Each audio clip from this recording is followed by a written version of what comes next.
Welcome back. We're going to talk about the sales rep's weekly report card.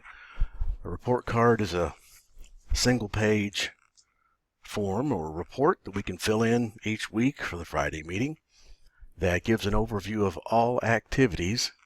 And since you're already putting this information together in the CRM, it's a simple matter of pulling that information right out, filling in the blanks, and should take you far less time than trying to write a list out. And on we go. So let's take a look at the list first, or the report card rather. And this is just a look at the overall report card. You put the dates here from last Friday to this Thursday, your name, and then you'll see that the whole form follows the funnel route from a lead to an opportunity or prospect to an account and contacts. This entire box up here is about activities. I broke up the activities. These are the same activities that are in the CRM, set up in the CRM for you to choose from, so they match perfectly. And I simply divided them up based on which segment of the pipeline they are typically used in. So that's all. The sum total of all these activities is the total of your activities. So that's how that works. And then the number of leads that you added this week. If it's less than 5 or 6, you can just list them right here real quick. Give a total right here in the yellow box. If it's more than 5 or 6, I print out these reports that I'm going to show you in another video. I print the reports out and just see the list if it's more than 3, 4, 5 of these things to write down. Same thing with leads qualified. Of all of the leads, whether you added them or they were assigned to you, how many leads were you able to qualify with the big 3 questions? Do they buy enough? Do they buy what we sell them? And have they got the money on them? So how many did you qualify? Give a total. Then this is the leads that you lost or were not qualified. Same thing. Or they just went somewhere else.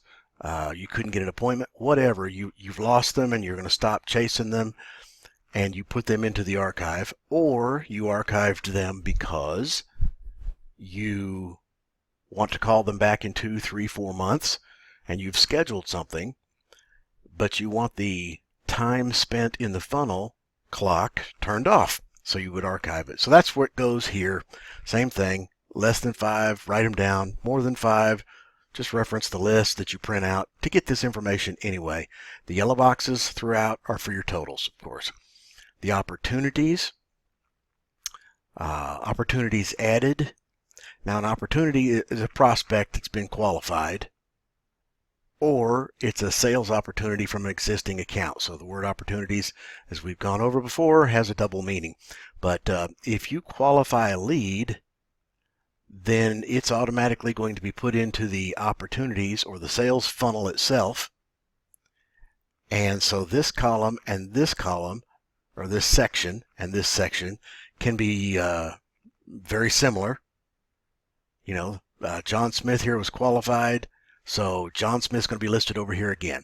That's okay. Just know that's going to happen. You could have opportunities added that maybe didn't go through the leads process because they came from an account. But point is, this is where any brand new opportunities that show up in your funnel this week will be added and write a total. Any opportunities you lost or archived, same thing as leads lost or archived, but just at a different stage in the game, write their names down here. I'm going to show you all the reports for this in the next video.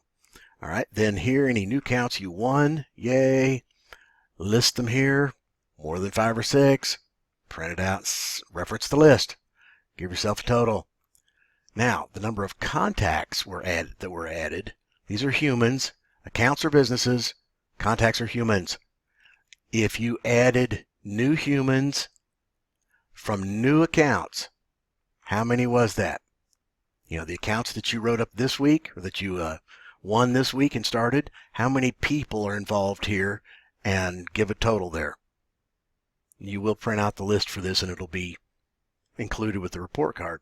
Now, accounts that you have that were established before this week, last month, last year, 3 years ago, you should be working those too for width, different departments, and depth. Backups, in case your person in the marketing department moves off, you want to have somebody else there that you already have a relationship. So width and depth, the W and D. So this is new blood, and this is old blood contacts. Number of contacts from established accounts and number of contacts from new accounts.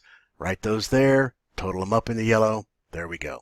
Now, looking forward, activities that you already have scheduled, not maybes or probables, but things you already have scheduled for next week. How many very first appointments do you have? How many second appointments do you have? And the first appointments are typically leads that you've been able to qualify and get a hold of, and typically opportunities, although first and second appointments don't have to be either one of these. A first appointment could be an op, whatever. I'm just giving you clues here just to help you with the whole mental imagery of the pipeline.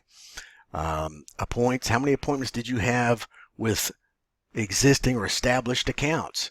How many maintenance accounts?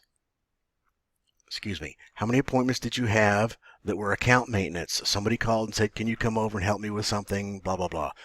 Anything you do with an older account goes under account maintenance. Write a total. How many appointments did you run on a partner account? If you and another sales rep are working together on one account, how many partner accounts did you run? How many events did you or will you attend? I've been talking past tense here. This is future for next week. How many events? Do you have any events? Are you signed up to participate in a webinar? Are you going to a trade show for any purpose? Events and communiques. How many phone calls, emails, texts, whatever communiques, how many do you already have scheduled to make next week? And then how many quotes did you write up? And if you wrote up 5 or 6 or less, just spell them out here. And if you wrote more than that, again, reference the list, print it out, and that's that. Now, funnel velocities. We have a makeshift funnel here. So you've got the lead stage, and then stage 1, 2, 3, and 4 of the funnel itself after they're qualified. A lead, whether it's assigned or you put it in there, the objective is to get that thing contacted and qualified in less than 3 days. The objective, once we've done that and they move to stage 1, we don't want them in there any more than 10 days before they get moved to stage 2. 2 weeks or less in stage 2, 2 weeks or less in stage 3, 7 days or less in stage 4. The number gets smaller because this is hotter and they're about ready to make a decision. You don't want to let them sit too long. Now, these dates, I made them up initially for use in the CRM, and these are the actual numbers that are used in the CRM in the funnel. Because I don't know what the real numbers are until we get some empirical evidence, and then we can go back and look and go that, oh, this could and should really be a 2 or a 1. I'm not talking about common sense here. I use that to get the numbers. I'm talking about real averages. Normally, stage 1, somebody is there less than 4 days. This one turns out to be an 8, and so forth, so on. But that's my problem down the road. These are our target dates to shoot for or less right now. So we'll run a report that gives you all of these. It's very simple. One report, there's the numbers. You fill in the numbers, and you can see at a glance, and your supervisor can see at a glance, okay, you've got leads that are sitting in the bucket way too long, or sitting here too long, whatever the case may be. Why do you have four, pretend there's a 4, why do you have 4 opportunities in stage 4 that are at 15 days apiece? They're either not that hot and you moved them ahead and shouldn't have, or you're really dropping the ball because these things need to be closed and gotten into the 1 category. So this report card, that's all of it, this report card shows activities, breaks it down in each category, leads, opportunities, and then accounts, and even looks towards next week and quotes. And if you're working at the proper pace. So it's all here.